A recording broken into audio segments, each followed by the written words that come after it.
Today, in this video, we're going to be looking at the hardest things to do in the wizarding world, ranked.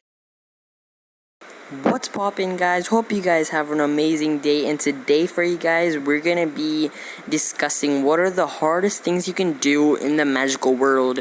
And if you guys enjoy this video, give this video a thumbs up, and subscribe, turn on notifications so you don't so you don't miss an upload. And yeah, so let's just get started with it. Number 8.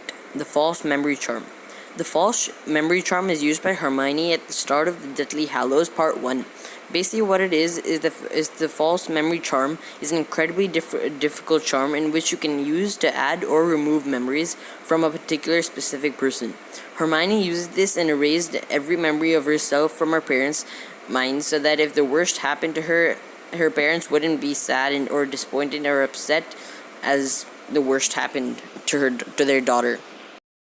Number 7. Wandless Magic or non-verbal spells. Both of these are incredibly hard things to do. Back in the early days, people would not use wands as they were not invented yet and had to do it all by hand. We still see some wizards do it, but not a lot of them. A lot of wizards or witches still use non-verbal spells though. These are tough, but people like Dumbledore and other great wizards can still do them. Number 6. Legitimacy or occlumency. Legitimacy is the art of reading through someone else's mind or reading their thoughts. This is an incredibly tough art, but people like Dumbledore and Voldemort are known and can do it, and both are known as some of the best.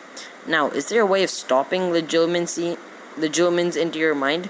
Yes. Occlumency is the art of stopping legilimens going through your head. This too is hard, and only the skilled can possibly do it.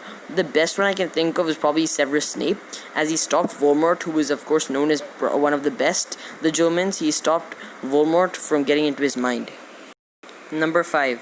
Creating a Horcrux. A Horcrux is a specifically dark thing to do in the magical world, and is a very hard thing to do. It includes murdering someone and then splitting your soul so that if you die, you're actually still alive because of your Horcruxes, and basically gives you immortality. We know 2 people that have done this thing, and those are Herpo the Foul and Voldemort. Number 4. Proteca Diabolica. Proteca Diabolica is a spell in which it makes this big blue fire around you, and that anyone comes near it gets hit back. One person we saw do it is in the Fantastic Beasts Crimes of Grindelwald movie, where Grindelwald uses this spell himself. Number 3. Becoming an Animagus.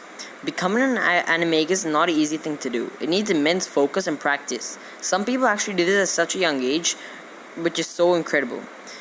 Some people actually did this at a young age, for example, were three of the Marauders, who were James Potter, Sirius Black, and Peter Pettigrew. The 3 of them achieved this in their 5th year at Hogwarts so that they could accompany one of their other best friends, Remus, into the Shrieking Shack since he was a werewolf and needed to go there every half moon. An Animagus is basically becoming an animal from a human form. Some people who have done this are the Marauders, Rita Skeeter, and etc. Number 2. Patronuses. There are 2 types of Patronuses: corporeal and non-corporeal. The easy one are non-corporeal, but it is so difficult to perform. A Patronus is a shield if it is non-corporeal, or an animal if it is a corporeal one. A Patronus is the only known defense against Dementors, which are dark creatures which suck all happiness out of you and sometimes perform the Dementor's kiss, which kind of just sucks your soul out of you, and you become one of the Dementors. And the most hardest thing to do, number 1, flight or flying. Flight is the hardest thing to do in the magical world.